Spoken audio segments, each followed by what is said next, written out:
Your recording's in progress. So now Welcome, everybody. It's good to be with you this evening. We get this thing kicked off. It is, what is the date anyway? Today is July. I don't know. Let me look. What is today? Okay, Today- so welcome, everybody. Today is the 21st of July. Holy cow, We it's sometimes really lose going by track of fast, time. isn't it? It does. It's a midsummer. Hey, we are in our last kind of message in the series of living with margin. And so tonight, Jackie, you're going to love this because it's all about not overestimating your capacity. You inspired this because I realized in my own life, oh my goodness, how many times I've overestimated my capacity. So I'm going to tell a story on myself. I'm just going to jump right in. So I remember this is probably about 10 years ago, and I decided it was time to get fit. You know, I was really going to latchet it up a little bit, and I decided I'm going to go take off. Now, mind you, we had just moved to Southern Florida, and I decided I was going to go for a mile run. Just a mile. Just a mile. I mean, there's no big deal about just running a mile. About a mile. I was like a 1/10 of a mile in. And all of a sudden, you know how when you run and your lungs just start hurting and then you get that side cramp. And I was like, I was literally, by the time I got back, I only ran a 1/10 of a mile, which meant I needed to go a 1/10 of a mile back. And I was, by the time I got to our house, I crashed. I literally fell on the bed and I thought I was going to die. It was like my heart was pounding and I had overestimated my ability. I had definitely overestimated my capacity. And what I find though, is it's not just in that kind of realm. So often, guys, I really do. I'm of the mindset, like, I got this. I can do this. Oh, wait, I got a window of time. I can cram that in there. And what happens is every time I do that, it looks really great on paper, but not so great for our margins of life. And so we're going to share some best practices of what we learned, especially in like this. We just came out of a season that we agreed on. We kind of looked at one another and we said, keep your head down and don't look up. We've got a wedding that's coming. We had 5 reboots in like 2.5 weeks and a lot of other projects and launching a certification in a whole new realm of a CRM system. Lots of stuff. And we just said, okay, for the next 3 months, it's going to be really busy. So just keep your head down and then don't look up because you're not going to like well, we did it.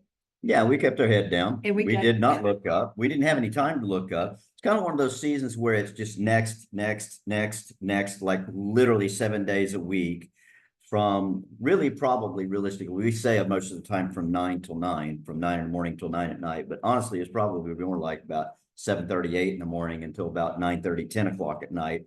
Literally 7 days a week. And again, we signed up for it. We knew it was going to be this way.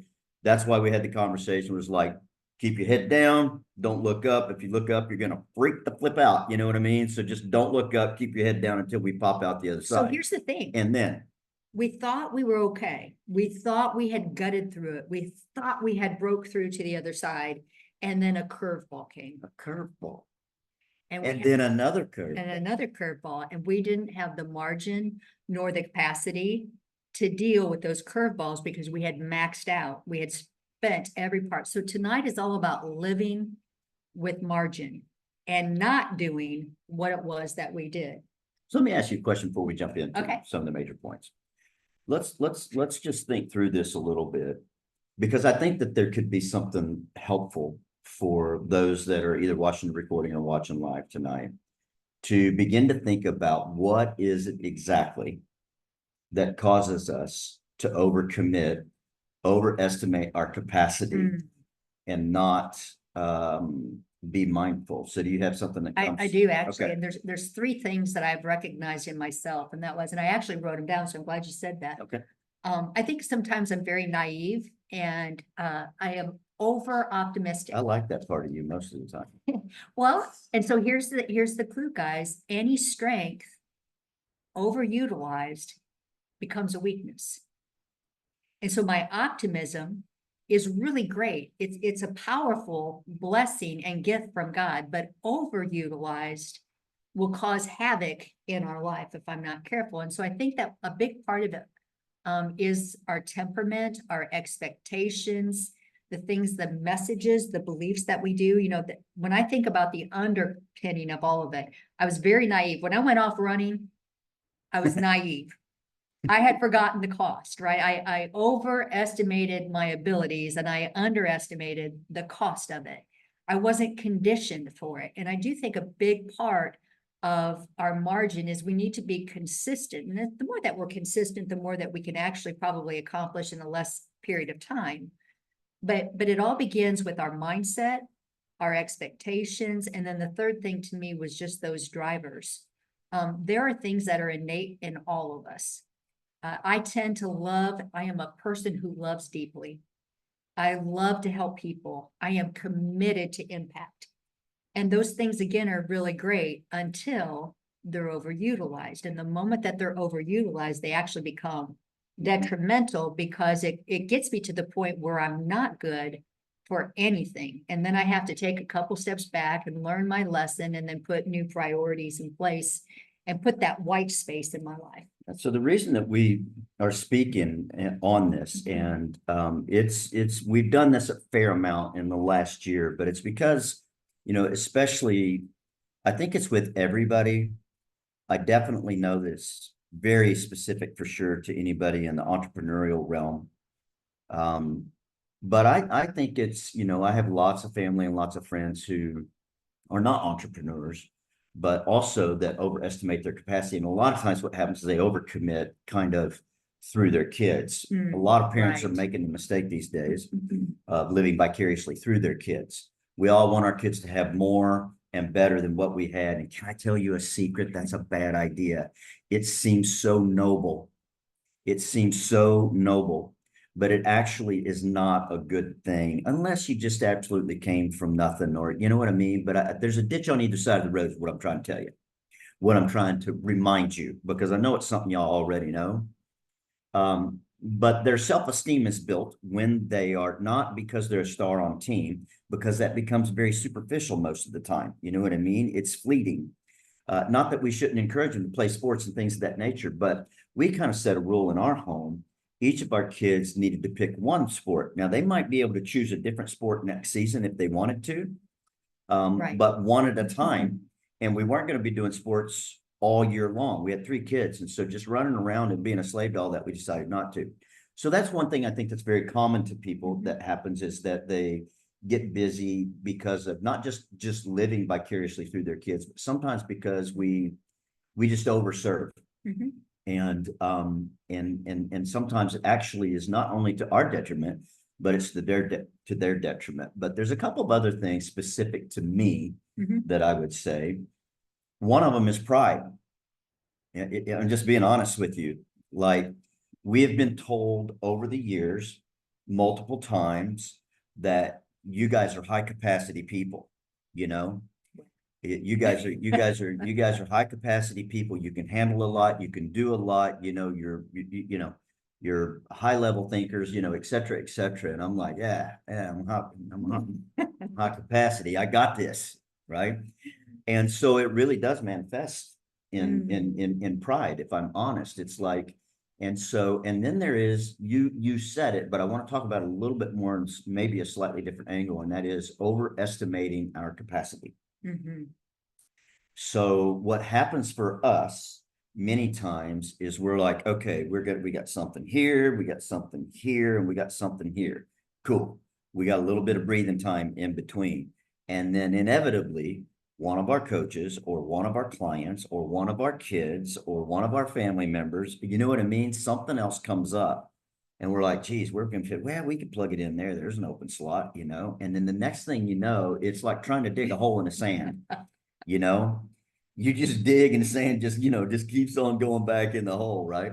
And so it happens very innocently. I think, to most of us. But we have a friend who said busy, an acronym for busy is being under Satan's yoke. And, there's another talk that I used to do years ago in the business realm that kind of talked about the difference between busy and productive, because you can be really busy and absolutely not be productive. Can I pause for just a second?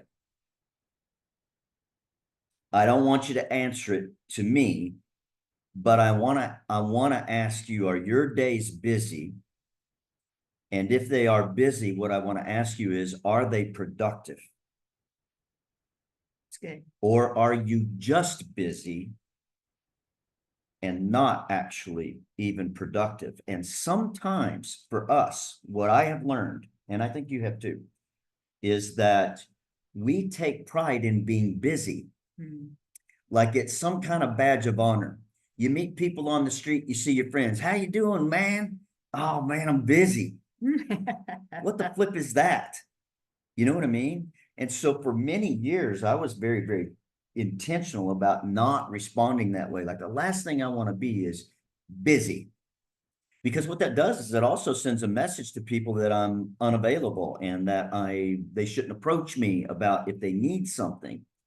And so anyway, it's just off the top of my head, those are a couple of things that I think that get in the way. I realized that I almost became addicted to busy. We've totally been addicted to And busy. what happens so often, and this is where you can maybe check your own life, when you can't sit still and not be able to have mindlessness, you're probably a little bit addicted to busy. I found it very uncomfortable if I wasn't being productive. Oh And- yeah, we struggle And with here's that. the thing that I'm learning, and I don't know if it's because I'm, I'm Don't like, know why it is. I'm in my midlife here, 55. If it's just that season of time, but what I'm really realizing is there's a scripture that says there's nothing better under the sun rather, than a man to enjoy the work of his hands. And when I'm not enjoying,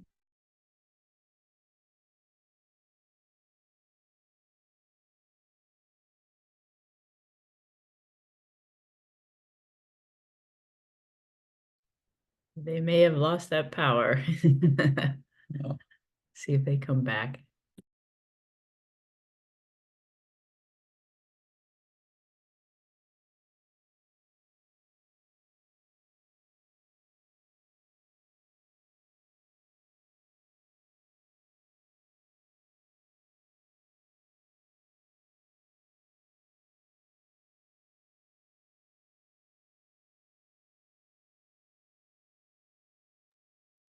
They're muted, but they're coming back. Okay, sorry about that we're back.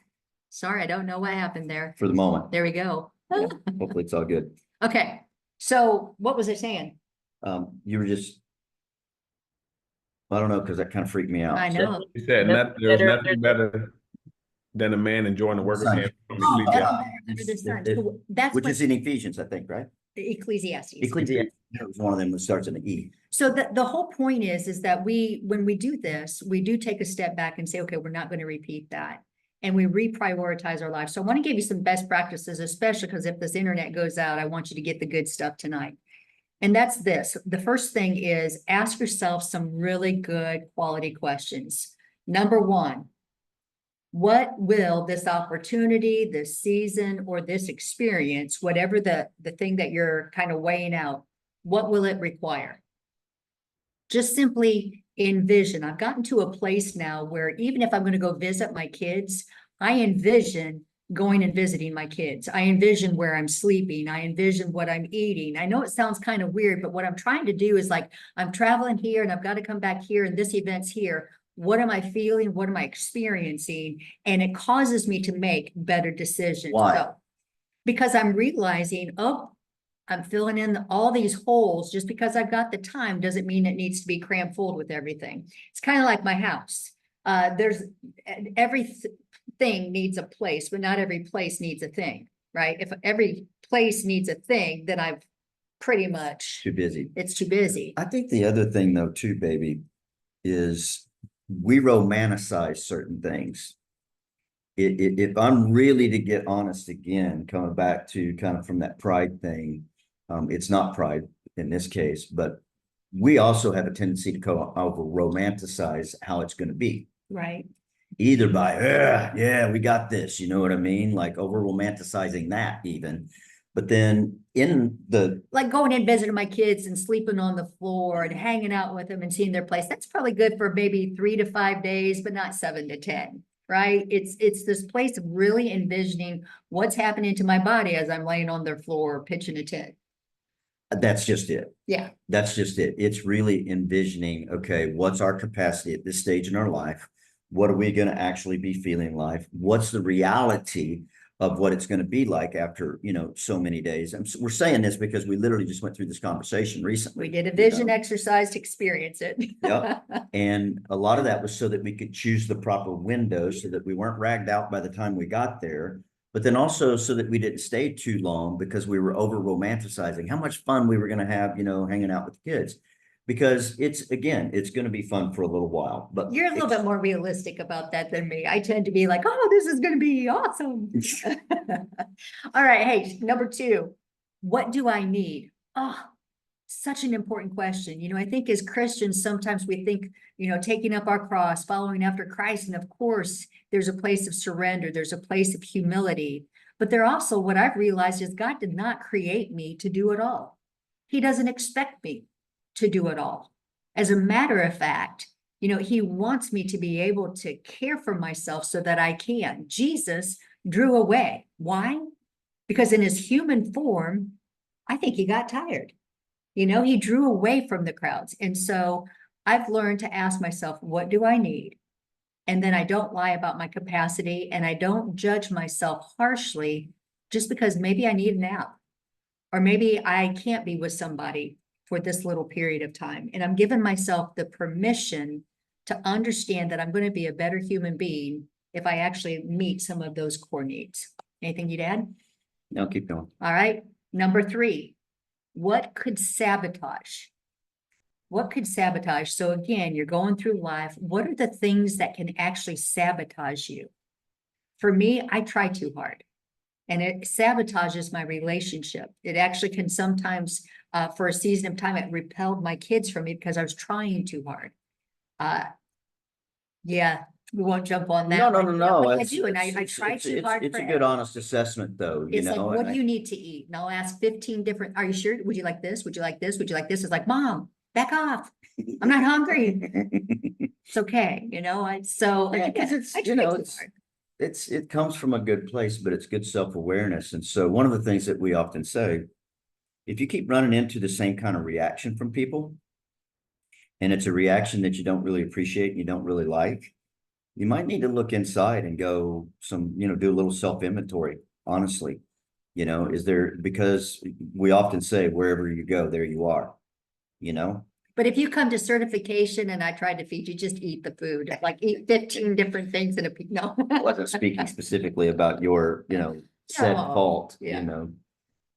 but it's just simply a thing that, we've learned over the years to try to, and you get different things in layers throughout life, right? Right. If you're trying, if you're intentional, and if you're asking self-inventory kind of questions, and so I love that's why, you're asking some of the questions you're asking tonight, but Yeah. I think sometimes we just have to look at ourselves and say, okay, is the rest of the world really crazy? Or maybe do I need to adjust something in the way that I'm approaching the rest of the Well, world, and right? I'm a strategist. As much as I'm a futurist, I'm a strategist. So this is where those windows of time, what could sabotage is if I fill in every single one of those windows and I don't have, I'm great at getting a lot, I'm very efficient. I can put and maneuver and puzzle piece things together, but it doesn't I need to put some white space in those strategy things. So And I'm getting ready to give those best practices. you go ahead. I got, right. but I'm gonna wait. Number 4, what will help reinforce or support my well-being? So we talked about what could sabotage it. What actually supports you to be your best self? I know that I need alone time. Some of you may need more people time. The thing is to understand, like, if I'm going to do this activity, what would help to support it, and being realistic about your answers. So some of the best practices that I've learned in my life, if I think something's going to take 5 days to accomplish, I plan for 7. I give myself an extended deadline. So you can do that in the form of hours, in the form of days, in the form of weeks. But imagine what you think that you can do. And then whatever that time is, add just a few more days or a few more hours or a few more weeks to be able to give yourself the margin for it. And then if you're done early, fantastic. See, this is a difference, really a fundamental difference between you and I. So I want to be careful here because I don't want you to beat me up or anything after the call. You're bigger than me. You're good. Yeah, but I don't defend myself if it's you. So No. anyway,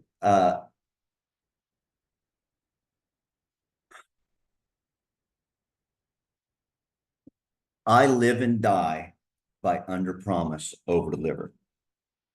So I've been in business for, lots of different businesses over the years.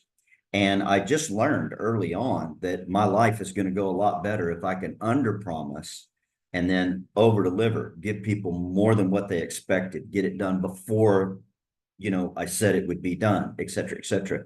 And actually you were a big part of that, because if y'all didn't know, we almost got divorced back in the early days, and there was lots of different reasons that we could have gotten divorced. And, Fishing. yeah, but Yeah. fishing was a big one. And so what I learned to do, she would ask me, When are you gonna be home? what time are you going to be home from fishing? Because I fish tournaments a lot. And so I had to pre-fish. And so I was fishing. I was working a full-time job, but I was fishing basically full-time as well. And You learned. I would tell her at first to be like, I'll be home by 3. Well, about 6:30, 8:30, somewhere around there, when I finally came 10:30. rolling in off the lake, exhausted and, and so finally I realized, what I need to do is I need to tell her later. And I would always tell her later than I knew I would be home. And then I could be home earlier and she wasn't mad. She might be mad initially when I told her the time, but she wouldn't be mad. And so some of y'all, listen, as simple of an idea as that is, some of y'all need to practice some under promise, over deliver, because you do it innocently. I'm going to have it done by this time. I'll have this report done by this time. I'll get this project done by this time, or I'll do this and I'll give you that, right? And you might find yourself constantly being late. You might find yourself constantly not quite being able to meet the expectation that you set. And it's a simple fix. Just change your communication about it. Like really make sure that whatever you do is under. And some of y'all need to do what we're talking about, which is do that for yourself. Right. Because one of the things that we've learned over the years is almost anything that's worthwhile, that's really going to, you're going to have to apply yourself to, is going to cost more than you think. Anybody ever built a house? Everybody ever done a remodel or something like that, right? It's always going to cost you more than what you thought it was going to, right? It's going to take longer, right? And it's going to take more energy. It's just simply going to take more. Because unfortunately, the rest of the world hasn't learned this idea of under promise, over deliver, right? So be mindful of that. And it's something that I think that has helped us a lot. Now, because again, we are both optimistic, and our optimism works for us sometimes and it works against us sometimes. But sometimes your optimism and your drive works against you in that way. Yeah. And you can actually overpromise and underdeliver in a certain sense. Yeah. You'll work With the yourself best of to death, intentions. yes, Yep. to make sure that you meet the expectation. But then sometimes, again, if there's a curveball, it upsets the apple cart and you're not able to actually. Well, and again, most of the time what I'll do is I'll meet the expectation, but I'll kill myself in the That's process. exactly right, So, because you'll stay up all night or, yeah, right. All right. So be realistic, add hours, add days, add those weeks, right? Think about it and give yourself a little bit of extra time. And if you finish early, fantastic. Another thing that has been vital for me is calendaring, literally calendaring think space. Oh. It's in the calendar. Nothing goes in the calendar before 10 o'clock a.m. as far as the schedule on most days. Now, there are exceptions every now and then, but I've got the white space for creativity, the white space to be able to think. So calendar, put in your calendar margin, or literally put in there think space. We just recently sent out a newsletter. I would encourage you guys, if you haven't read it, to read it, because one of the things that was on there is to make a list of activities that replenish you. Think about it in increments of 15 minutes, 10 minutes, even 5 minutes to get this place where you have thought space, uninterrupted, unapologetically you time, where you can either think, write, rest, be outdoors, whatever those activities are that bring life to you, that feeds you physically, intellectually, emotionally, or spiritually. Think about replenishing you and put in there again, think space. We had a book one time, it's called Detox, Declutter, Dominate. Yeah, I've got it right over there. It's Actually literally brought it, about please. a 30-page manual. It is an 80-20 kind of principle, but one of the things that I found fascinating is every morning, this man allowed a 30-minute window of uninterrupted, didn't turn on any computers, didn't turn on any phones, didn't look at any electronics, and just read. And then he did a whole like mind dump of just free writing, journaling, not putting any thought into it.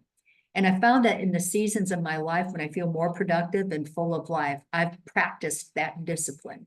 So for me, that works. But for you, if you can think about what would nurture and bring about life, it doesn't have to be big, long extended. I'm going to take a 3-month sabbatical. Well, that would be great. Most of us don't have that luxury.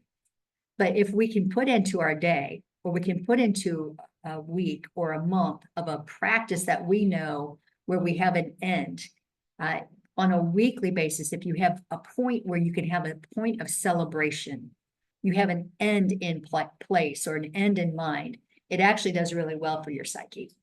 Yeah, so here's the way I'm gonna say it. Because I had the same thing in my notes, actually. Less is more. Remember, I talked about being busy but not productive. Most of the time, if we find ourselves just busy, it's probably either because we're addicted to busy or because we are literally busying up our time and we haven't stopped to think about what is productive right now. And we've, over the years, been really good at this. I will say that we constantly assess what's going to move the ball furthest down the field or move the needle the most in the direction that we want it to go. If you're not asking yourself that question frequently, let's say you don't have a job right now, asking yourself that question frequently, if you're trying to find one, as an example, what can I do right now, today? Don't let what you can't do keep you from what you can. Somebody probably need to write that one down. We say it all the time, but it's a powerful thought. Right. It's an empowering thought. Don't let what you can't do keep you from what you can do. That automatically focuses our mind on what we can do. Okay. So it's not that we just need to be doing a bunch of stuff. Less is more, right? That's why the Pareto principle we find it to be so true. That's the 80-20 rule, in case you don't know. Now, 80% of your results come from 20% of your efforts. So identify, for crying out loud, which 20% it is that you're doing that actually moves the needle the furthest or drives the ball the furthest down the field. So unfortunately for us, we've gotten so good at that then we drive out all of our margin. Now, in saying that, what we've done, because we've been busy, but we have been extremely productive as well. Like we really have been. It's not been just frivolous with, but what we've learned, and so this is where I'll transition into a different place. Anytime you're building something, let me just wrap that one point up, but anytime you're building something or doing something, these are the kind of questions that are really, you've got to hold yourself. You can't give yourself any slack in these areas. Mm-hmm. What really is going to be the one thing that's going to make the biggest difference. So it's what's the priority. Recently, we got thrown a curveball in the marriage ministry, and we had to make a lot of very unpleasant adjustments as a result. But what the thought process that I went through in it was, first, okay, what is the priority right now? And candidly, what I discerned, what the priority was above and above everything else, was that we must be profitable. Because if we're not profitable, we don't exist. Because it takes money to do ministry. Right. And so, so we have a for-profit and a nonprofit, but on the for-profit side specifically, it was like, okay, so we have to be profitable. So what difficult decision do I need to make in order to make sure that right now, all of our time, capacity, resources, money, and so on and so forth is focused, highly focused on making us profitable so that then we can do other things, right? And so we did have to make some very difficult decisions, but they were the right decisions. There's no question they were the right decisions. So ask yourself those kind of questions. And what it's done is it's actually saved us money, but it's also saved us time. And so my next thing that I was going to say, which relates to what you were saying, is that we have most recently become savage. That's a strong word. It is a strong word, and I mean it when I say it.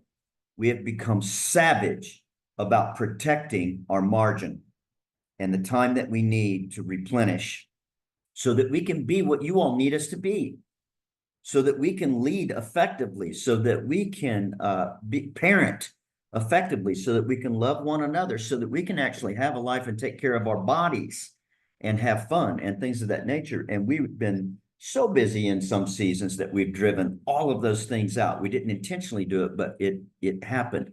So there's only one way to be able to protect that, and that really is to become savage. There are certain windows of time, and they are untouchable. We're not going to fill them up. It's not going to happen. Because see, what happens is when we start making exceptions to that, then the exception becomes the rule because we serve and we want to serve so much. Yeah. And then we end up giving ourselves away. So here's the way. This is going to sound selfish, but I want you to hear it because somebody on this call, somebody watching this Zoom, somebody listening to this recording or whatever probably really needs to hear this. It is selfish for you not to prioritize yourself. I'm gonna let that sit on you for just a second.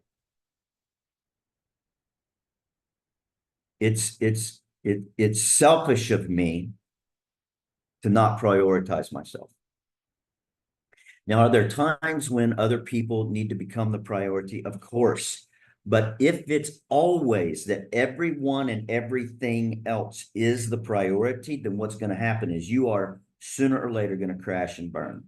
Or sooner or later, you're really going to become resentful towards the fact that you're misprioritized. And so in this season, one of the things that Julie and I finally really truly got on the same page about and agreed that we would become savage about protecting ourselves so that we can serve effectively. Because here's the thing, can't give what you don't have. If you ain't got a quarter in your pocket and I walk up to you and ask you, you could want so bad to give me a quarter. But if you ain't got a quarter, you cannot give it to me. You know what I mean? You can't give what you don't have. So we have to be overflowing. And that's something that I would say that we've learned again, but I think that the way that it hit us this time, it feels to me like it's very, very anchored. And I also just will wrap up my piece on this one simple thought. You talked about rest and think space. You will get more done when you slow down and you take time, not to force yourself to think, where the think is work. When you think and you are the most productive is probably when you're in a relaxed state. Now it's you've got to know you, but for me, it's when I'm out fishing, or it's when I'm out watering plants. Something as simple as that. It's because I'm outside, I'm in an environment that I enjoy, and I'm not inside with a roof and all that stuff, right? And so God's really taught us, I think, a lot in the last several months and several years, actually, about that think space. That's so because you're able to problem solve and think more creatively. It's good. It's good. So we're going to open up the phone lines here. Let me do this. Unpin us, maybe. Hopefully I can do this. You can do it. I can do it. Remove the pin. There we go. All right. And if you have somebody else. No, I don't think we pinned somebody else. You're not pin somebody else. Well, I didn't mean to pin them. I'm just unpinned. I don't know. Let me see the view here. That view, and we'll go gallery. Let's do view gallery. There we go. All right. Did it. All right. Now I need to get rid of this. Get rid of that. Whatever that is. There we go. All right. See, I can't teach myself. Hey, you know, as Greg was talking, it made me think about when Jesus said to the disciples, because sometimes like we hear things and, you know, you got to take the whole of scripture. Obviously, prefer one another's needs over your own. There's so many things where please don't take out of context what we're saying. There is a place where you serve. There's a place that you sacrifice. There's a place that you And so there's a place you do it when you don't feel like it. do it when you, yeah, exactly. But there was also a place where Jesus said, the poor you'll always have with you. Mhm. You know, that Jesus understood the value of himself. And I think that as leaders, as people who care, as people who want to make a deep, lasting impact in the lives of others, if we're not careful, we overextend ourselves. We underestimate the cost. We overestimate our capacity. And what happens is we push ourselves back into a corner that we don't want to, you know, be in. And so what we're encouraging you to do tonight, and this is the question I would ask you, what is the number one thing that if you could do on a daily basis, it would replenish your soul? You want me to answer that? No, Greg, behave. We're not, we did sexual intimacy a few weeks ago. All right. No, what is the thing though that will feed you physically, intellectually, emotionally, spiritually? That number one thing on a daily basis that fills you up, making the margin. If you can't give yourself 15 minutes a day or 30 minutes a day, guys, you're in trouble. It's important.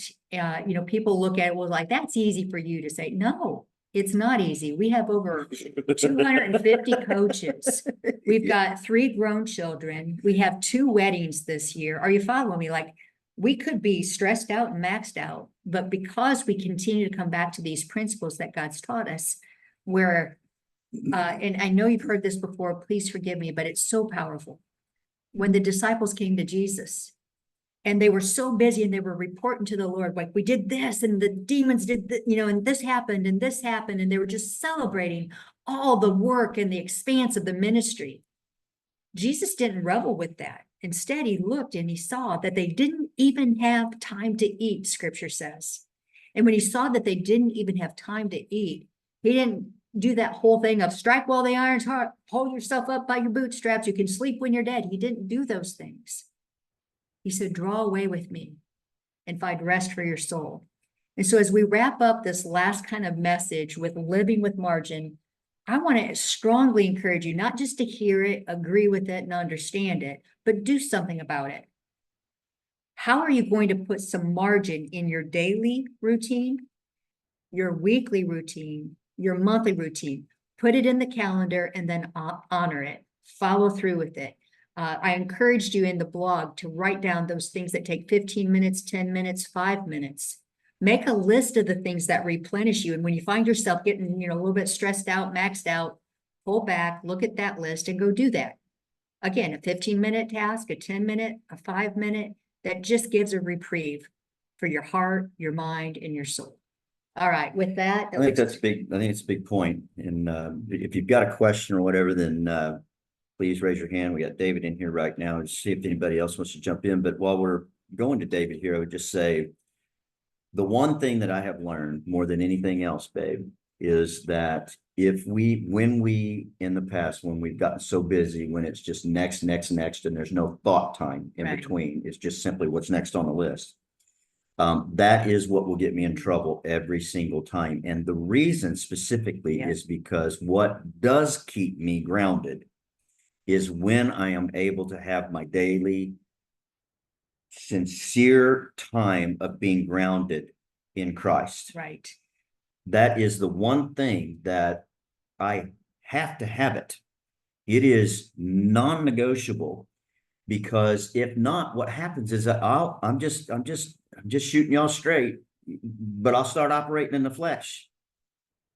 Old Greg will take over again, you know, and I'm just telling you, it usually doesn't work out too good when it happens. And so it's part of our disciplines to make sure that's why I said be savage about protecting and prioritizing ourselves, because one of the things that I have to have in order to lead well, to make solid decisions is I need to get out of my head and get in his. It's, Lord, I don't want to go if you're not going, man. Like I need you. And so what direction are you calling me now? And the higher capacity that you lead at, right? The more vital that becomes. It just becomes so incredibly vital. And it will be what gives you what you need to be leading at a higher level, whether that's just a higher level, just simply within the four walls of your home. Some of y'all acting a fool in your home. I'm telling you, for real. And you'll hear us say it almost every call. The truest measure of our spiritual condition is revealed inside the four walls of our home, because that's where we're the most authentically who we really are.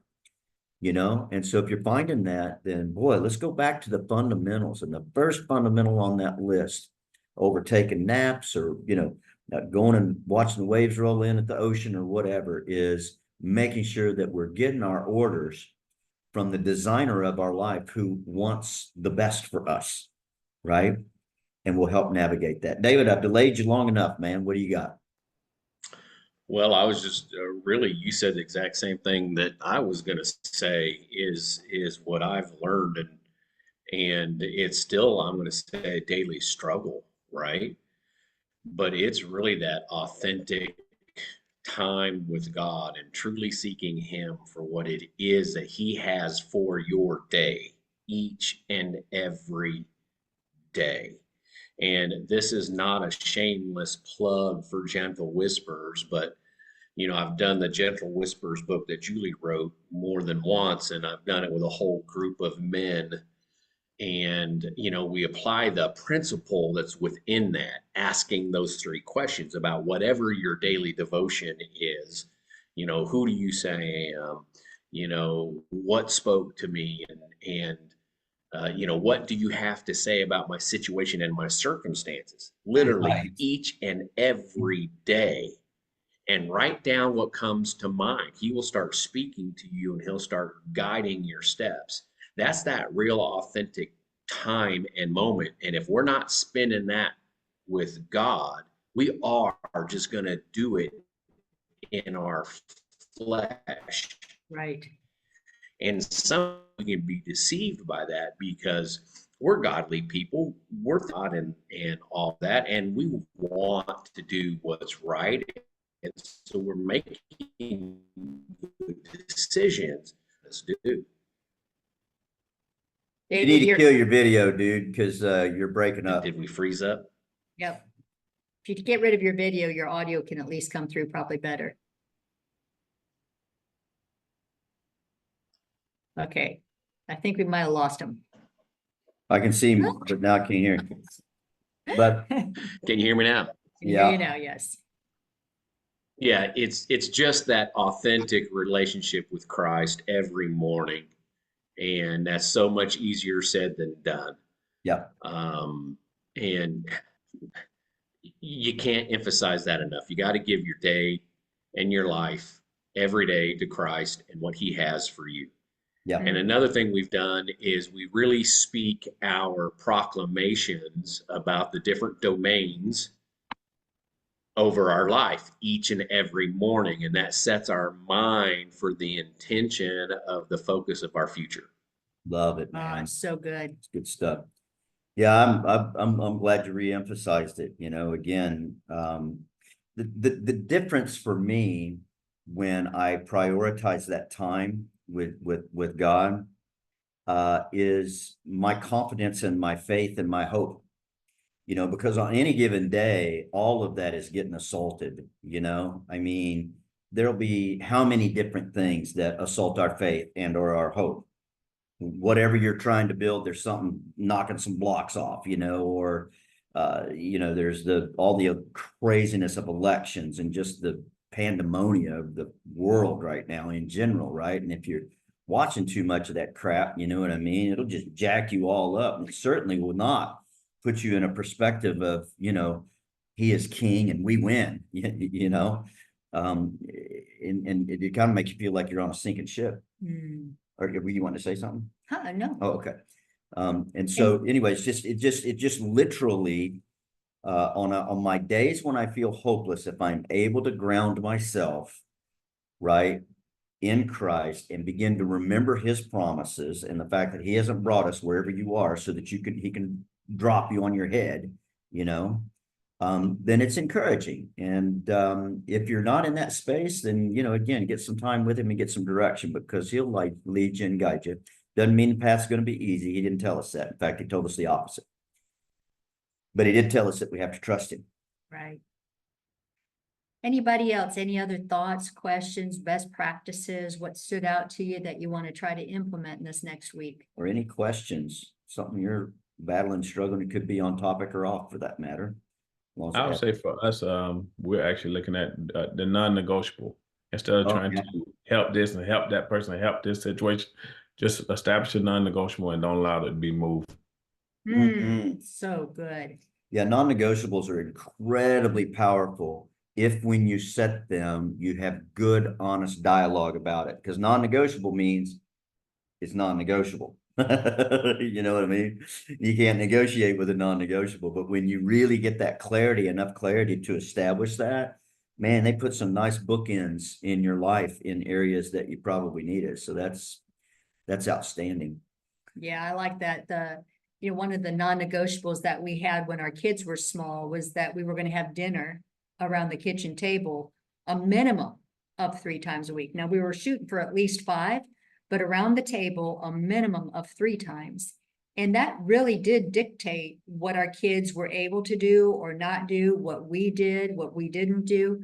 And something that simple really did set the precedence. Another thought that came to me while you were talking, babe, was if we don't know who God says we are, then we risk the temptation of allowing everything else to define it. Girl, preach. And so people, our professions, what we do, what we don't do becomes, what we have, what we don't have. Sometimes even our spouse. Yeah, becomes the thing that then dictates our value or our worth. But when we know that we know who God says that we are, it removes the ability to be offended. It removes the ability to hold on to offenses. It doesn't mean that if something doesn't go quite right in my job or things didn't happen as quickly, it doesn't move me because I know who God. So again, the importance of kind of what David said and then what you said was, if we don't know who God says we are, we risk that temptation of allowing other people or other things to define it. So, which really, sometimes is what puts us in that busy cycle, because we're trying to earn our value, so to speak, right? So again, this is not a message on not being productive. It's actually quite the opposite, right? And some of y'all probably need to get busy doing something. Some of y'all probably, seriously, I mean, again, like I said earlier in the call, there's a ditch on either side of the road here. Most people we know struggle with, trying to do too much. Some of y'all been praying about something and you haven't asked yourself or asked God, what's the next logical step that aligns me with to move this, ball further down the field, so to speak. And you need to, probably all of us need to be asking that question a lot, especially asking God, okay, what's the next logical step, right? How about the procs are up. about our friends, the Jackie, Procs? Lee. Hey, thank you.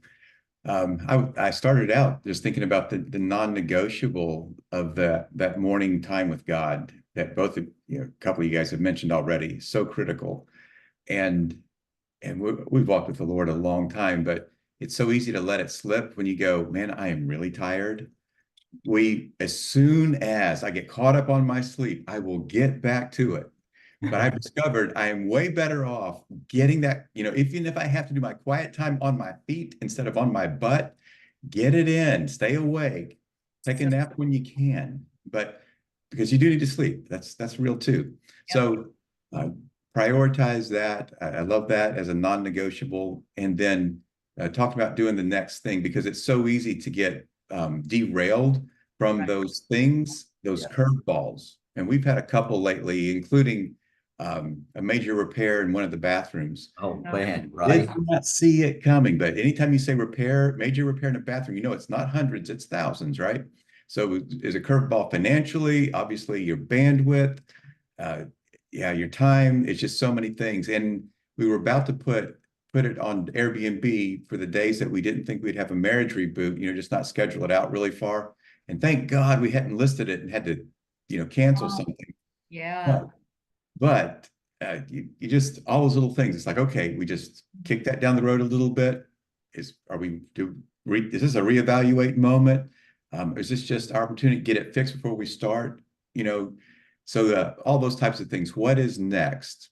And and for us, one of the things that we know is we have that opportunity to use this property more, and then we really want to go after some folks that could use marriage reboots, and we'd love to serve them in that way.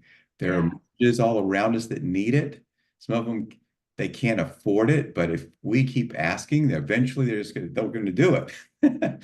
So that's one of the, as far as when you bring up the what's next, that's one of those things that's very near term for us. So Yeah. That's so Love it. good. I love that. Good stuff. You guys have been so good about being disciplined with that morning walk too. Amidst all the things that have been going on, I'm really proud of you all for doing that. yeah, we did really great on that until she got plantar fasciitis. Oh, no. Oh, And now we have to do our morning get together and pray. And then anyway, we'll get back to the morning walk because we really missed that. yeah. Yeah, I had that terrible for a while. It's extremely painful. I love what you said there though, Lee, and I think it is so pertinent. The thing that I want to bring out of what you said is it's not what's the next 15 steps or the next 5 things that I need to do, right? It's the one.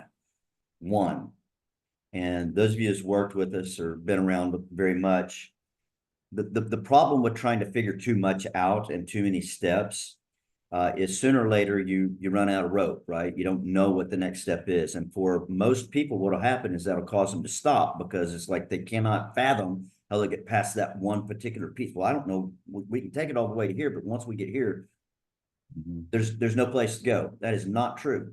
I mean, generally speaking, that's not true. What we need to know is we need to know what is the next step, because the illustration that I use frequently, some of y'all are sick of hearing it, but it's like walking in the dark with a flashlight. Every time you take a step, you can see one step further, but you've got to take the step, and I think sometimes we get way too caught up in trying to figure it all out. I can tell you as an entrepreneur, if we did that, we'd never do anything. I mean, we don't have any idea what the next 3rd or 4th step is. And I'm a visionary, for crying out loud, but I can get the vision. I ain't worried about how. Best thing I ever learned was to let go of how. Just simply focus on the desired outcome and take the one step that's in front of me to take right now out of obedience, and then ask God what my next one is, and he reveals it, but it's kind of like, I think it was David said earlier, if we don't do that, then what happens is we start then operating in the flesh, and we think, well, I'm a good Christian person and my heart's God's, and I'm being obedient and all that good stuff. But if we're not consulting him on the regular, I'm telling you, we'll fool ourselves because we have our own biases, no offense to the biases. Guys, we're at the top of the hour, so I want to take this time just to give a couple recaps again. Ask yourself, what will this opportunity, season, experience require? Asking yourself, what do I need? Don't lie about your capacity with that. Be honest with yourself. Be gracious with yourself. Number 3, what could possibly sabotage you? What are those things that tend to be the recurring themes that sabotage you in your walk, in your life? And then number 4, what will actually help or support you I have to one be more your thought. best? Okay. If you're at a place where you don't know what would replenish you, you don't know what sounds fun, there have been seasons where I know I frustrated the tar out of Julie because I was just miserable. And she would ask me, well, what do you want? What do as coaches, that's the question we ask people. It's the hardest thing for people to answer. What do you want? What would be fun? What sounds fun to you? I'm like, freaking driving off a cliff or something. You know what I mean? I don't have any idea. Like, nothing sounds fun, nothing. Then that is a sure sign that one of the things that you need some replenishment. You just need some downtime. And really, really, really, if you're there, can I encourage you? There's something out of balance in your life. There is something that is out of rhythm, that is a natural rhythm. And there are seasons in life sometimes where we don't have a choice in the matter. We've got a health condition as an example, or something like that, right? Mm. But there are usually, I've not had anything yet in my life that when I get to that space, that I can't begin to really get, again, savage about carving out margins so that I have time to find myself again, to rest enough that something does sound fun. I haven't found that there hasn't been some things that I really can stop doing. There are usually some difficult decisions that we need to make, but the sooner that we're able to actually make them, we know they're the right decision.